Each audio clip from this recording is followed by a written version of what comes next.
Assalamu alaikum. Day 9. Welcome to Kul and our daily dua.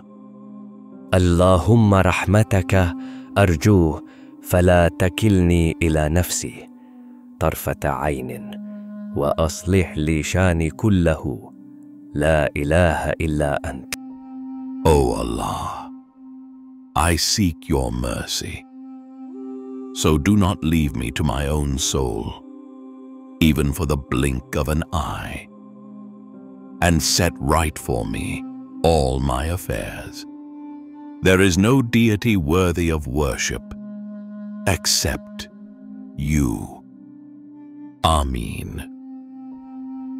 Repeat this dua today, share it with your loved ones, and subscribe to Kul for daily supplications and reminders.